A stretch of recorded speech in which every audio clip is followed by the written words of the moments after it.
you, Sister Janine.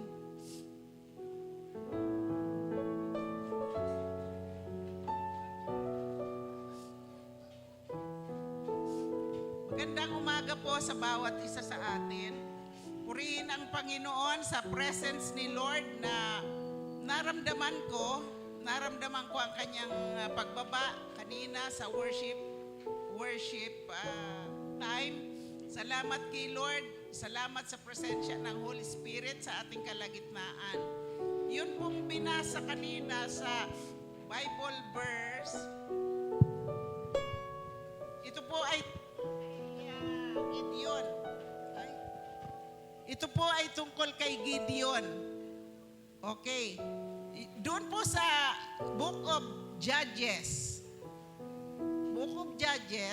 chapter 7, yung buong chapter 7, doon po makikita yung mga kaganapan kung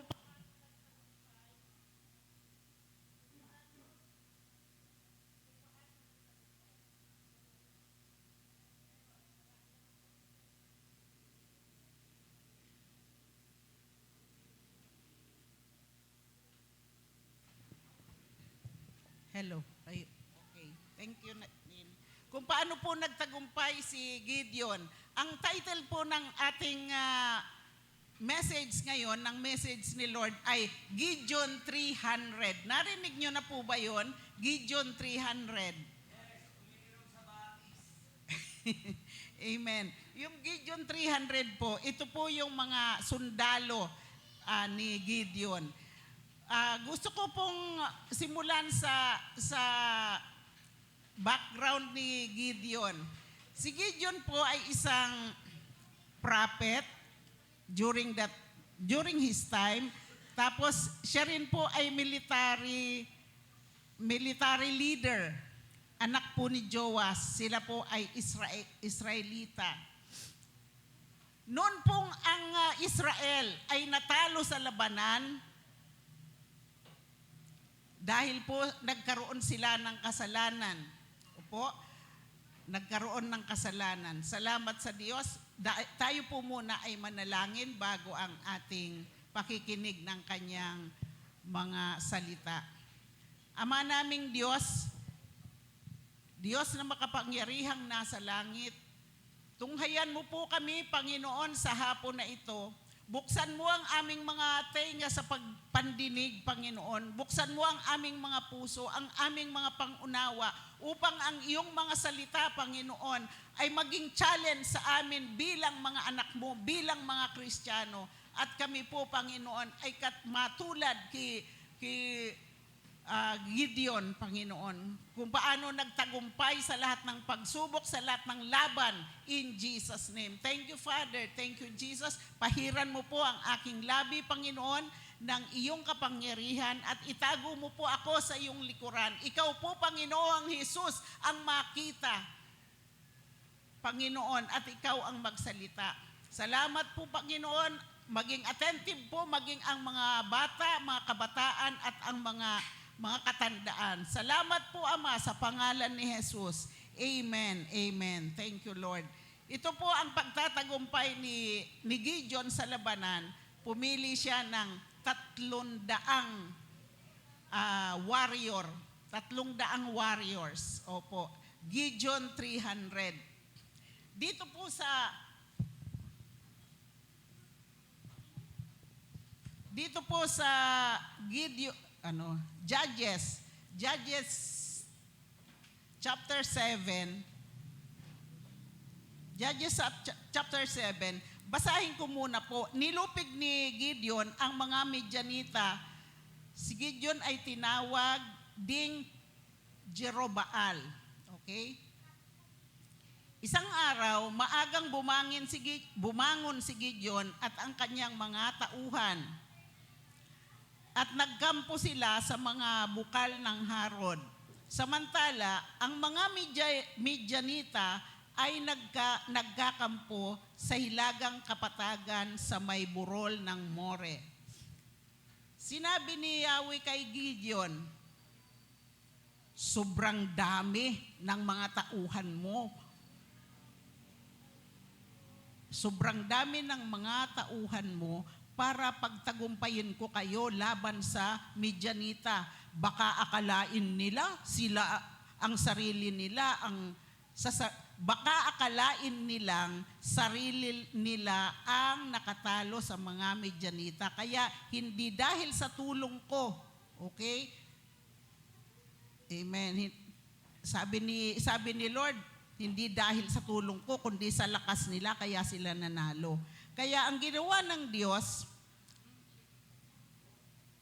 merong 22,000 warriors si Gideon. Ang sabi ni Lord, napakarami niyan. Baka akalain nila na kaya mananalo sila sa digmaan dahil sa kanilang mga lakas. Hindi. Bawasan mo sila kaya mananalo sila dahil sa tulong ko. Dahil sabi nila, pagtatagumpayin kita, Gideon, ipinangako na po yun. Okay, pagdating po dito sa 4 na binasa ni kanina ni Gab. Dito sa 4, sinabi muli ni Yahweh kay Gideon, napakarami pa rin ng natira. Isama mo sila sa batis, bibigyan ko sila roon ng pagsubok. Okay, asa na? Bibigyan ko sila ng pagsubok. Yes, ayaw pala ni Lord na napakarami pa rin pala nung 10,000. Okay. So pagdating doon sa ilog, sinabi ng Panginoon kay Gideon, papuntahin mo sila sa batis at painumin mo sila. Ito pa yung pagpili, pagkuha ng qualification kung sino ang isasama dapat ni Gideon. Ang sabi ni Yahweh, ang iinom ng nakatuwad at umiinom ng parang aso. Sana po yung picture, sister, yung picture, yung iinom ng nakatuwad at yung mga dila nila ay isinasawsaw sa tubig. Yan po, yung mga nakatuwad na yung dila sa tubig, disqualified po.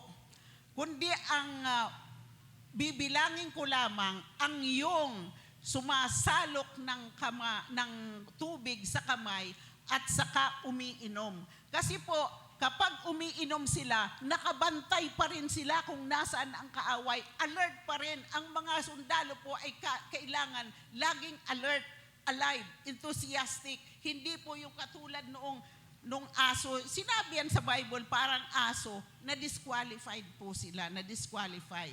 Okay po.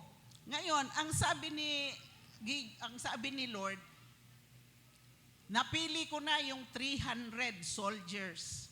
300 lang ang nag-qualified out of 22,000 down to 10,000 down to 3,000. Ayaw ni Lord ng napakarami. Gusto lamang niya yung 300 soldiers na submissive, obedient at saka makadiyos. Amen po. Yung mga natanggal, yun ay mga duwag. Sabi kasi ni Lord, yung pagpili, napakarami ang tauhan mo. Yung mga duwag, pauwiin mo na 22,000 ang umalis, mga duwag. Ngayon, marami pa rin yan, yung natirang 10,000. So, papuntahin mo sila sa batis. At doon ko sasabihin kung sino ang isasama mo. Ngayon, pagpunta sa batis, natira ay 300. So, there are Gideon 300. Okay. At doon, nung mapili na yung 300, nagpasalamat si Gideon. Tinawag niya yung 300 niyang katauhan at pinag-divide niya ng tigwa 100. Tatlong pangkat.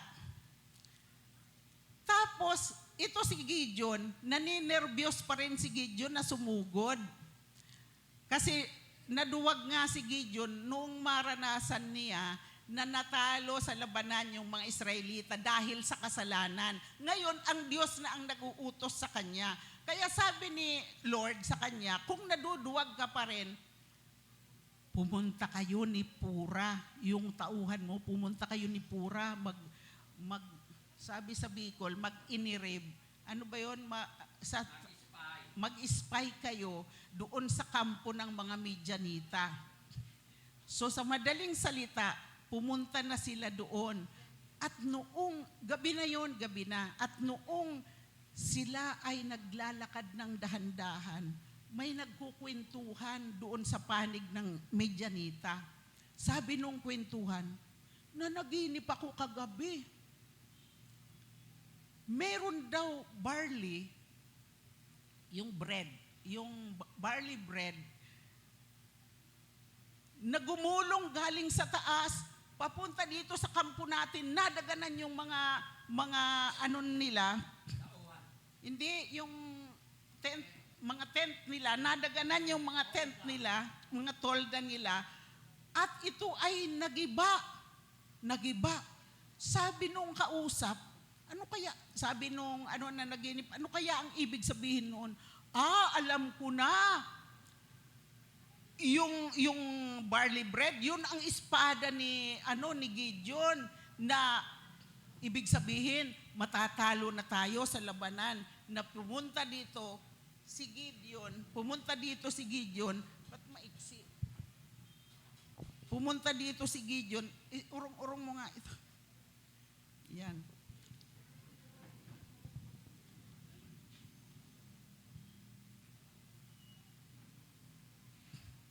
Anong verse na tayo? Gumulong at nabagsakan ang kanilang tolda.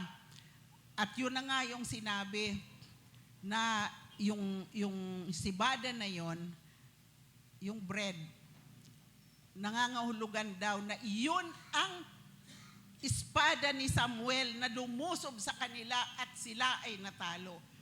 Lumakas yung loob ni Gideon.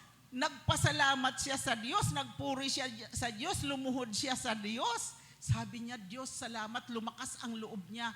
Yun ang testing sa kanya ni Lord. Lumakas yung loob talaga niya. Pagdating niya doon sa kanyang mga tauhan, maghanda kayo. Tayo ngayon ay lalaban. Magtatlong pangkat tayo. Ang armas lang nila, pakiano po yung picture. Ang armas nila ay, ano yung armas nila sa picture?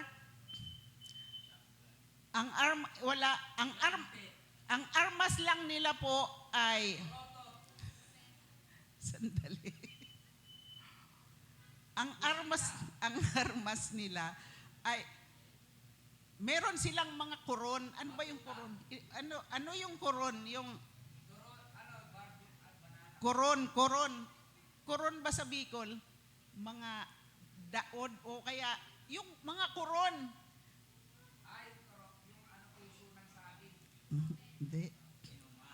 Hindi. Basta mga koron na walang laman, may butas sa gitna. Ayun nung nag-ano na sila niyan, ano na yan. Ano nga yun, Tin? Ano nga yun yung mga ano nila? Yung jar, okay. Jar.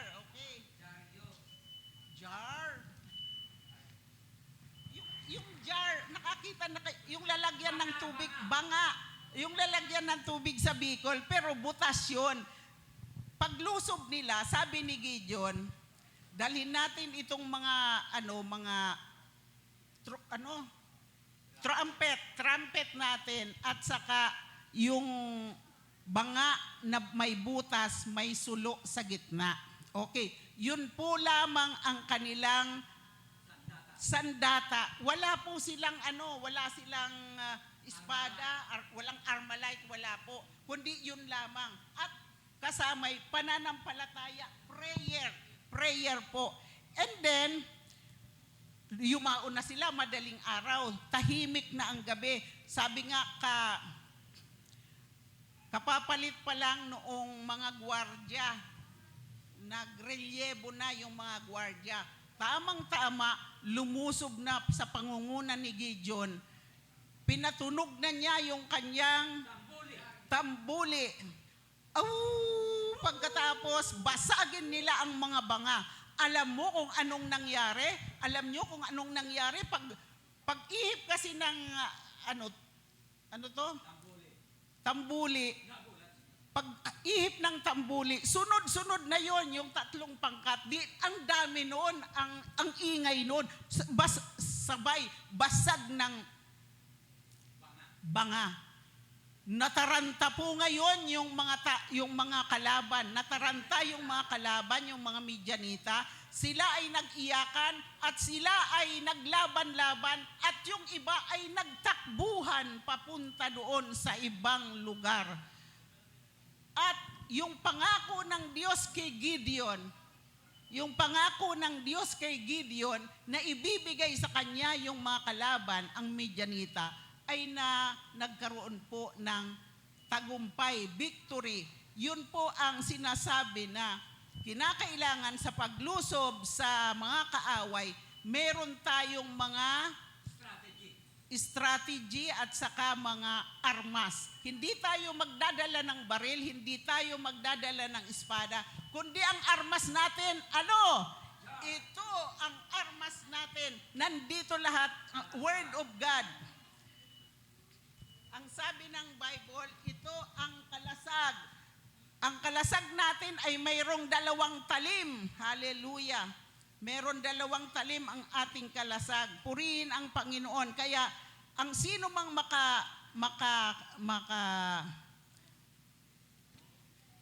makarinig ng mga salita ng Diyos ay meron pong pagbabago sa puso, meron pong salvation. Yun pong binabalak, narinig ko kanina nila Dave, yung worship team, na meron silang gagawin. Ngayon pa lamang po, punduhan nyo na po ng panalangin na may ayuno. Dahil kapag tayo ay nagpa-fasting, meron tayong mga plano na gagawin, spiritual. Hindi po natin yan magdadala sa galing, sa lakas at sa yung galing ng ating mga pagkanta, yung ganda ng ating mga kanta. Hindi po yan madadala, kundi madadayan sa panalangin. Ngayon pa lang, ipaghandanan ninyo. Kumbaga kung sa paglilihi, ipaglihi na sa prayer na ito ay magtatagumpay. Purihin ang Panginoon dahil nangako ang Diyos na ibibigay kay Gideon ang tagumpay at hindi nabigyo si Gideon bagamat siya ay duwag na militar dahil naranasan niya yung pagkatalo, natakot na po siya. Kaya pinuntahan siya ng angel of God at sinabi na labanan ang Midyanita.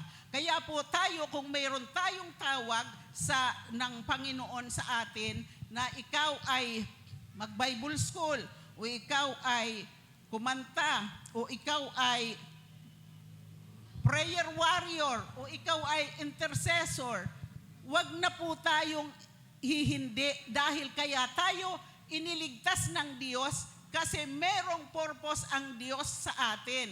Hindi lahat pare-pareho ang ang gift. Iba-iba ang gift. Katulad po ng kamay natin, merong 5 kamay na hindi pare-pareho ang size.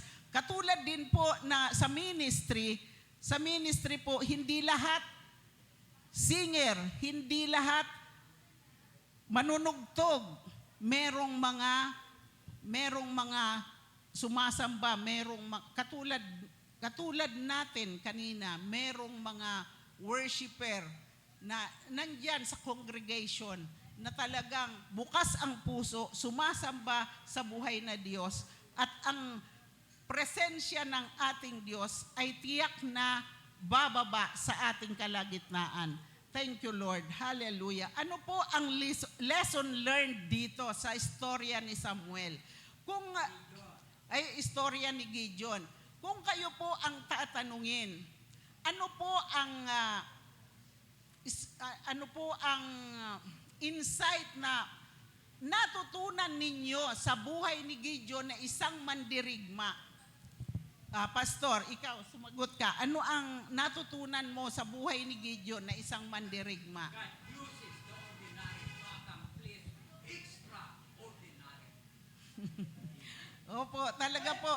Nasabi nga dyan ay God uses ordinary and fearful people to accomplish extraordinary things. Kaya humayo po tayo. Huwag po tayong mag-alinlangan. Sumulong at ibibigay ng Diyos ang tagumpay kapag tayo ay merong buong puso, buong loob, nasusulong, dala ang pangalan ng Panginoon. Huwag po nating dalhin ang pangalan natin. Dalhin natin ang pangalan ng Diyos na nasa atin. Purihin ang Panginoon. At ibibigay sa atin ang tagumpay. Katulad niyan na ginagamit ng Diyos ang mga ordinary at may takot sa Diyos ng mga tao. At they will accomplish extraordinary things. Amen. Kasi sa atin po bilang mga anak ng Diyos, mga mananagumpay, kinakailangan po sa ministry, anuman ang gawin natin sa ministry, simulan po natin yan sa panalangin. Simulan natin ng merong word of God na pagbubulayan at ihingiin ang mga insights ng bawat member. Kasi po pag walang prayer, walang power. Hallelujah. Begin with a prayer and the power of God will fall down upon us in Jesus' name. Hallelujah. Ano pa po ang mga lesson learned natin dito? Sa mga mandirigma po, katulad nitong worship team. Hallelujah. Ang worship team po, kailangan po ang prayer and devotion and word bago po tumayo sa harapan. Bato-bato sa langit, ang tamaan ay may bukol. Yan po ay paalala sa atin ng Panginoon. Kung naalala po ninyo, nung nagkaroon tayo ng worship night, nandito si Pastora yung Pearl. Di po ba bago kayo tumayo dito, nagkaroon muna kayo doon ng konting devotion. May word, merong worship, at meron talagang pagbubulay ng salita ng Diyos. At alam ko, nagpatutuo kayo noon na natamaan kayo, nagkaroon ng conviction ang bawat isa. Ganon din po ang gawin natin sa worship team, mga kapatid, o kahit na anong ministry natin. Halimbawa, sa Bible study, wag tayong basta sumugod sa laban. Kinakailangan tayong mayroong armas. Ito ang armas natin. Ang Word of God is living and active and sharper than any two-edged sword. Ito po yun ang Bible. Dapat meron tayong mga Bible verse na naipon sa ating mga puso na kahit wala tayong dalang Biblia, kung nahihiya kayong magdala ng Biblia, nandito na sa isip, sa puso natin yung Bible. Katulad ng, tama yan, yung pagpunta sa Bible study. Tapos yung God understand His Word. God understand His Word sa mga, sa mga nakikinig at naliligtas. Amen. Tapos po ang Sunday School. Ang Sunday School po, hindi po formal ang ating Sunday School. Dapat po kasi meron, doon sa children, nandyan si Sister Maris. Pero sa mga oras na ito ay wala rin si Sister Maris. Dito sa mga hindi adult, yung mga lumalaki na, mga young teens katulad nila Gab, hindi formal yung pag-aaral.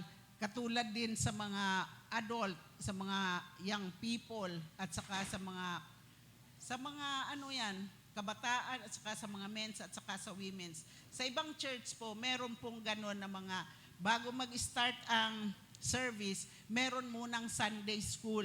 Pagpapalalim po ng ating kaalaman sa mga salita ng Diyos. Kaya kinakailangan po na tayo mismo sa ating mga sarili, alamin na natin ano ang gagawin mo. Ako po, buong isang linggo, nag-prepare po ako nito. At alam po ni Pastor na ako po ngayon ay naka-fasting. Naka-fasting po ako dahil mas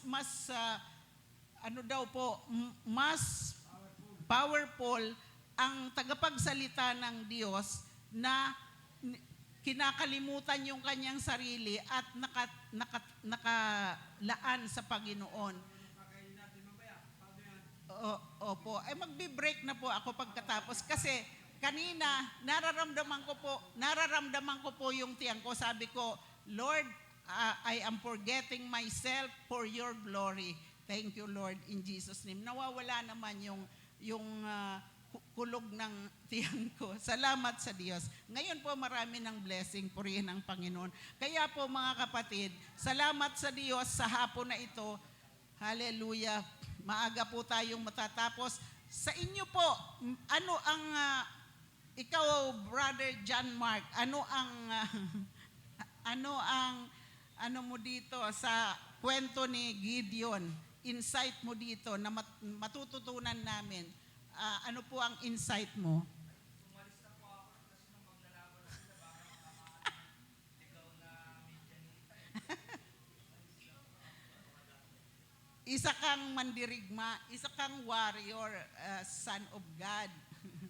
Ano ang insight mo sa kwento ni Gideon doon sa kanyang pagpili ng 300 warriors tapos Manangan sa sarili namin lakas at karunungan dahil confident sila nung una na matatalo nila yung mga Midianita kasi natalo na nila yung mga unang kalaban nila, yung mga papunta ka pala, Amalite na. Yan, natalo na nila yon. Tapos nung kakalabanin nila yung Midianita, confident sila kasi sa sobrang dami nila. Ngayon, gusto silang i-humble lang Panginoon na i-lessen yung may tawad-tawad pa na nangyari doon, tawaran portion na nauwi sa 22,000, hindi bumayad, naging 10,000, hindi bumayad, tapos hanggang sa nauli ng 300. Tapos yung 300 na yun, ginawa pa ng pelikula ni Mel Gibson yun. Parang ganyan din yung nangyari na tactically yung ginagamit nila kahit palaban. Tapos yung spy nga, gano'n na alam pa na nila na takot yung mga Midianita sa mga kalaban. So, para masala yung mga yung mga iinom na nakatuan, disqualified pag iinom na gamit yung kamay, yun yung pasok sa 300. Ngayon, hindi sila gumamit ng tabak, ng baril, ng batuta o ano man ang ginamit lang nila, yung mga hindi talaga totoo. So yun yung natin bilang mga Kristiyano, na magtiwala tayo sa Panginoon kahit ano pang ipagawa sa atin. May dakilang plano ang Panginoon on His perfect timing and on His own will. Kasi ang Panginoon natin is higher than our God's thought is higher than our thoughts. and His ways are Is higher higher than than our His ways. nagtagumpay sila ng hindi dun sa sarili nilang strategies. Kaya ang Lord ang Diyos. Amen. Thank you, Lord. Kompleto. Pastor Arce, meron ka pa bang karagdagan? Pastor Arce. Amen. Kompleto na yung ikaw brother Brother Jano, meron ka bang karagdagan doon? Nasabi na ni Brother Jay,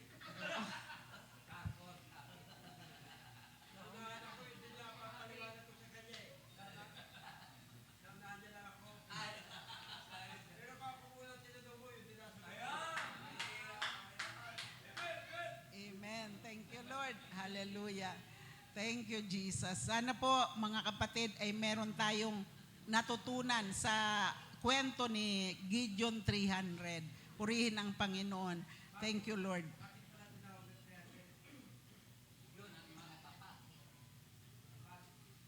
Opo. Mandirigmang tapat. 300. Okay. Ngayon po ay dadako tayo sa ating Santa Cena, sa ating communion. Tawagin ko po Sister Tin na magdi-distribute ng ating mga tinapay at kopa. Thank you, Lord.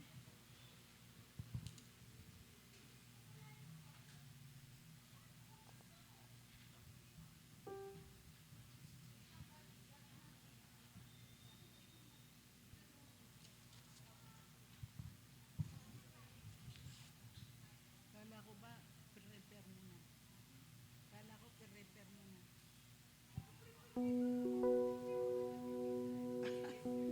Okay, hindi. Ipag-pray nyo muna. Pag-pray nyo muna po.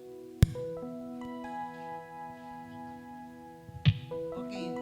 Thank you, Lord. Panginoon, basbasan mo po itong tinapay at kopa na ipapartake namin sa hapon na ito. Pagpalain mo po ang lahat ng tatanggap, Panginoon. Salamat po, Ama, sa pangalan ni Jesus. Amen.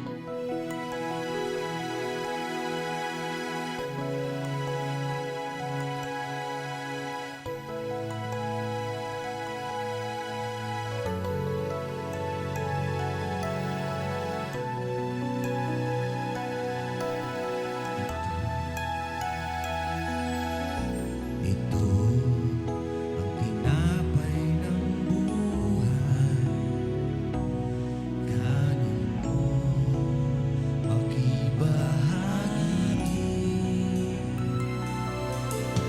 Ito ang tinapay ng buhay, kunin mo makiisa.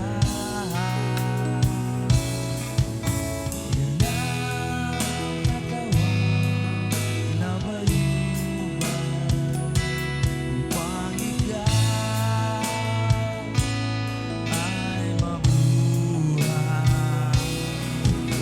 Yan ang katawan na hirap upang iyong kamtan ang buhay na walang hanggan.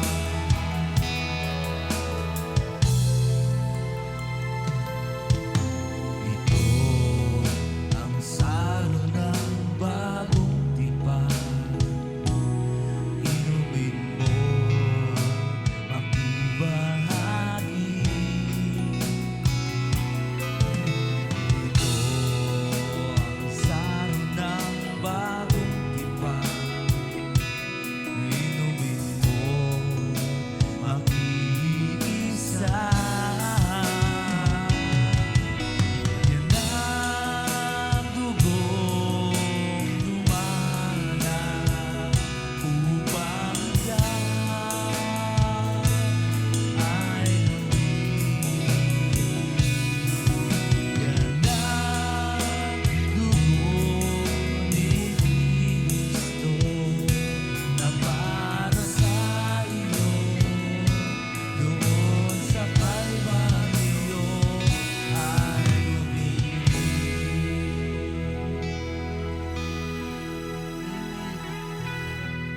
Amen. Thank you, Lord. Bago nating kainin at inumin ang kupa, meron pong paalala ang Biblia tungkol dito. Sabi dito sa 1 Corinthians chapter 11 verse 27, kaya ang sino mang kumakain ng tinapay at umiinom ng kopa ng Panginoon sa paraang di karapat-dapat ay nagkakasala sa katawan at dugo ng Panginoon. Kaya't dapat siyasatin ng tao ang kanyang sarili bago siya kumain ng tinapay at uminom ng kopa. Hallelujah. Sige po. Sapagkat ito ang turong tinanggap ko mula sa Panginoon at ibinibigay ko naman sa inyo. Noong gabi siya ipinagkanulo, ang Panginoong Hesus ay dumampot ng tinapay, nagpasalamat at pinagpirapiraso iyon at sinabi, ito ang katawan ko na inihahandog sa inyo. na inihahandog para sa inyo. Gawin ninyo ito bilang pag-alaala sa akin. Kainin po natin ang napay.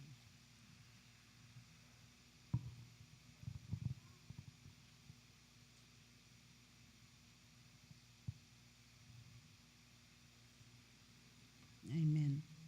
Matapos maghapunan, dumampot din siya ng kopa at sinabi, ang kopang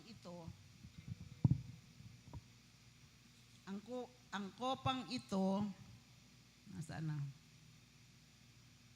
Ang kopang ito ay bagong tipan na pinagtitibay ng aking dugo. Tuwing iinumin ninyo ito, gawin ninyo bilang pag-alaala sa akin. Sapagkat tuwing kakain kayo ng tinapay at iinom ng kopang ito, ipinapahayag ninyo ang kamatayan ng Panginoon hanggang sa kanyang muling pagparito. Inumin po natin ang kopa.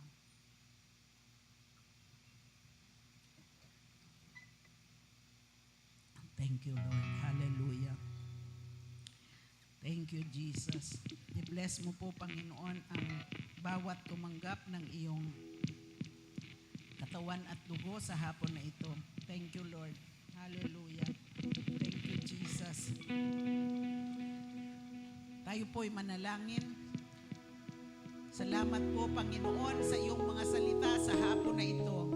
Panginoon, tulungan mo po kami na ang iyong mga salita ay maipamuhay namin, na hindi kami kikilos, hindi gagawa, nang hindi muna kami dumulog sa iyong trono. Salamat po, Panginoon, sa pangalan ni Jesus. Amen.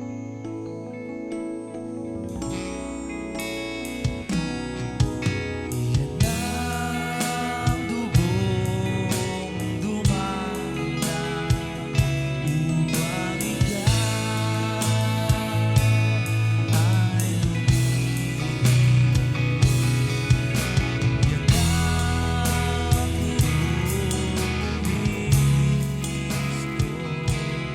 Kristo na para sa iyo doon sa Kalbaryo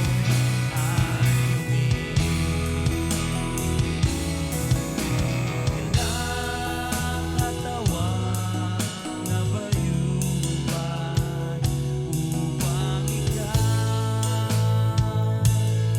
ay mabuhay.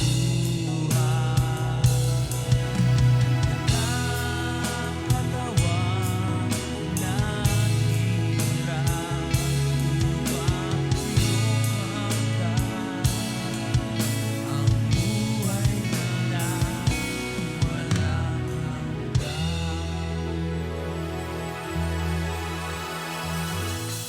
Yan, hallelujah. Magandang hapon po sa ating lahat. Tayo naman po ngayon na idadako sa ating tithes and offering.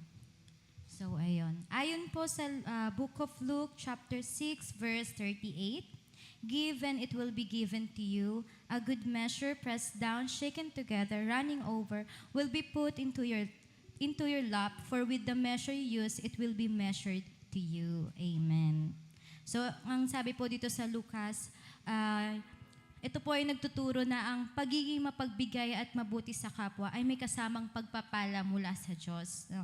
Kapag tayo ay nagbibigay ng bukal sa ating puso, sa tulong, pagmamahal, pagpapatawad, o kahit anong kabutihan, hindi tayo pinapabayaan ng ating Diyos, kundi mas lalo niya tayong pinagpapala ng higit pa sa ating inaasahan. Di ba, mayroon nga pong sinasabi na siksik, liglig, at umaapaw na biyayas galing sa ating Diyos. So, ito po ay nagsimbolo na masaganang biyaya na pinapakita rin ng talata na ito na kung paano natin tratuhin ang iba ay ganun din ang pagiging balik sa atin. So, yun nga po, no? So, kung tayo po ay mayroong bukal na puso at marunong magbigay, syempre, di ba, ay tayo rin po, mas lalo tayo magiging open sa pagbibigay sa ating Diyos. Amen po. So, pagdasal po natin ang ating offering po. Hallelujah, Lord. Lord, we thank you, Lord God, for this day, Lord God. We thank you, Lord God, for every day, Lord God, the blessing, Lord God, na tunay nga na bawat araw, Panginoon, isa ng biyaya, Lord God, na binibigay niyo sa amin, Panginoon. Salamat, Panginoon, na ang bawat isa sa amin, Lord God, laging may nakahandang pagkain, makakain sa aming araw-araw, Panginoon, na nagsisilbing kalakasan namin, Lord God. Lord, wala kami, Panginoon, kung wala ka sa buhay namin, Panginoon. Kaya sa'yo namin binabalik, Lord God. Ikaw ang aming itinataas, Panginoon, Lord. We thank you, Lord God, for all the blessing, for everything, Lord God, na sa'yo namin inaalay, Lord God, ang lahat-lahat because you deserve, Lord God. And Lord, for our offering, Panginoon, Lord, pagpalain mo, Panginoon, ang bawat isa, Panginoon, na magbibigay, Lord God, at yung mga wala pa kaya magbigay, Panginoon, alam ko na ikaw, Lord God, ang magbibigay sa kanila, Lord God, ng inyong mga biyaya, Panginoon, upang sa susunod, Panginoon, ay sila makapagbigay, Lord God. Lord, gamitin niyo itong offering na to, Lord God, na naway gamitin, Lord God, sa ikakabuti, Lord God, ng ating bahay-sambahan ng Panginoon. Maraming salamat, Lord God. In Jesus' name we pray. Amen. Hallelujah. Give thanks with a grateful heart. Give thanks to the Holy One. Give thanks because it's given. Jesus Christ, His Son. Give thanks. Give thanks with a grateful heart. Give thanks to the Holy One. Give thanks because it's given. Jesus Christ, His Son. And now let the weak say, I am strong. Let the poor say, I am rich because of what the Lord has done for us. And now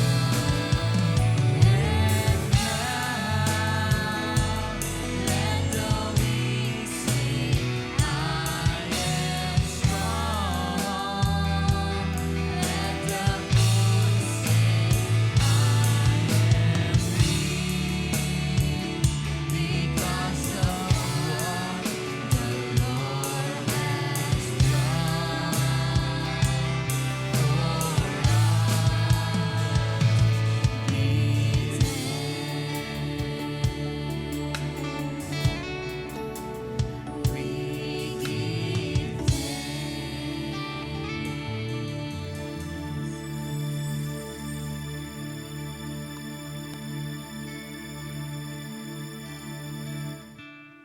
Ayan, ngayon naman po, tinatawag ko po si Pastor Boy para sa ating announcement at benediction po.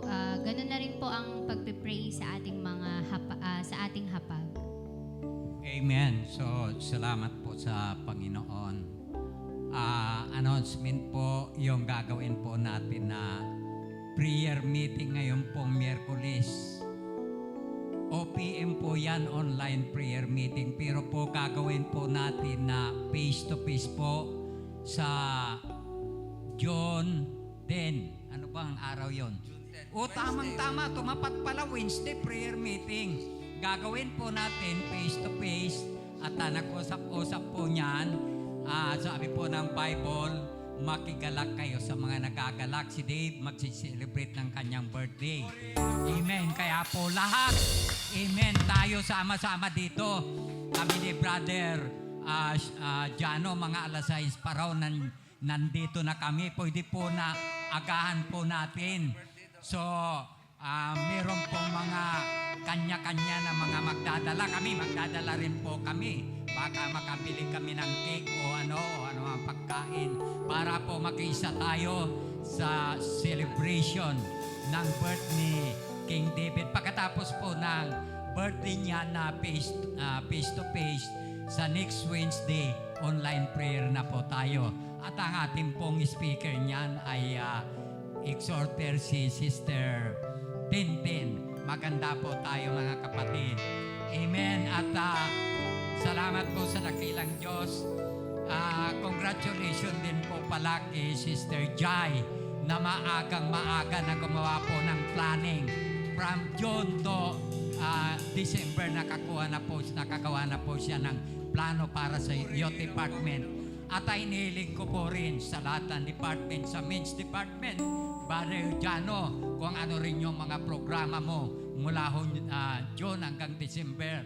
Tapos po yung sa women's, tapos yung sa music team, para po pagka sa June tayo po ay meron general meeting, pag-iisahin po natin yung para po walang conflict kapag isinagawa po natin to. Salamat po, tulong-tulong po tayo sa gawain ng Panginoon. At gayon din po pagkatapos po ngayon ng kainan natin, minabuti po ng yung gusto pong sumama, nadadalaw po tayo doon sa mga kapatid po natin na nangangailangan ng panalangin. Hindi po natin sila nakasama, makukumusta po natin sila kung ano po yung need nila at maipanalangin po natin. Ganun po ang tunay na Kristiyano na kapag wala yung mga kapatiran, binibisita, hinahanap, inaalam, ipinapanalangin. Amen. So, ganyan din po mga kapatid, pagkatapos po ng benediksyon, magkakainan po, wala po munang uuwi kasi marami po tayong pagkain dyan. Lahat magsasama-sama nakakain. Amen. So, salamat sa Diyos. At ngayong hapon sa benediksyon ay magpipray po tayo. Panginoon, marami pong salamat dakilang Diyos sa mga salita mo na amin pong napakinggan. Katulad po, Panginoon, ni Gideon, marami po siyang mga pagdududa, Panginoon. Subalit, O God, binigyan mo po siya, Panginoon, ng pagtatagumpay sa kabila, Panginoon, ng napakakunti ng kanila pong bilang. Binawasan mo pa po, Panginoon, para ang iyong kapanluwalhatian, ang iyong kapangyarihan, ang iyong makita, Panginoon. Salamat po sa buhay ni Gideon. Nawa po ito ang magbigay kalakasan sa bawat isa sa amin, na bawat isa sa amin, Panginoon, umaharap po kami sa pakikipagdigma. Tulungan mo po kami na kami rin po ay laging magtagumpay. Pagpalain mo po ang iyong lingkod na ginamit, Panginoon, sa Pastora Karen, O God, sa gabing ito. Salamat po, Panginoon, sa kanyang buhay. Maging sa lahat ng aming mga pagsasalo-saluhan sa gabing ito, Panginoon, bendisyonan niyo po ito na magbigay sa amin ng kalakasan, kabusugan sa aming lupang katawan. At ngayon, sa pangalan ng Diyos Ama, ng Diyos Anak, at ang pakikipisan ng Banal na Espiritu ay sumainyong lahat sa pangalan ni Jesus. Amen. Amen. Palakpakan po natin siya. Amen. So, yung mga celebrant po pala, pumunta po dito. Yung John, celebrant ng John. Amen. Yung may mga kaarawan. Amen. Lahat po na magdiriwang ng kaarawan sa John, pumunta po dito sa harapan. Alika Kat. Amen. Umawit muna natin tayo ng happy birthday at kamayan po natin sila. Pagkatapos po, ipag-pray natin sila. Happy, happy, happy birthday. Hindi nyo birthday to, birthday ko to.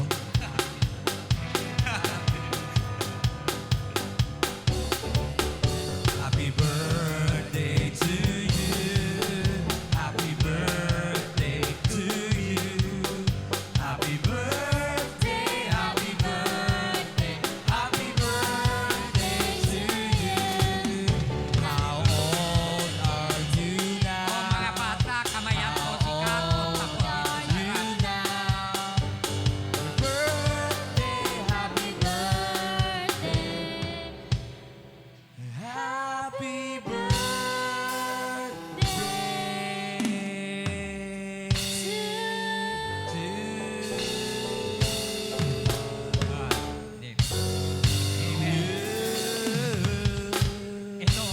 natin yung ating mga kamay sa kanila para po i-bless po natin sila sa kanilang karawan. Tumayo po tayong lahat. Dakilang Diyos na aming Ama na nasa langit, salamat po Panginoon sa aming pong mga kapatid. Dave, Panginoon, maging sikat, O God, na sila po ay nagsiselebrate ng kanyang birthday, Panginoon, ngayong June. Dalangin ko po, Panginoon, ang iyong masaganang pagpapala ay patuloy na idaloy mo po, Panginoon, sa kanila. O God, maraming birthday, Panginoon, ang darating sa kanilang buhay, kalakasan, kalusugan, masaganang pagpapala, Panginoon, ay maranasan po nila. Salamat po, Panginoon. Ito po ang aming dalangin sa kanila. Sa pangalan ni Jesus. Amen. Amen. Kamayan po natin sila. Praise God. Amen.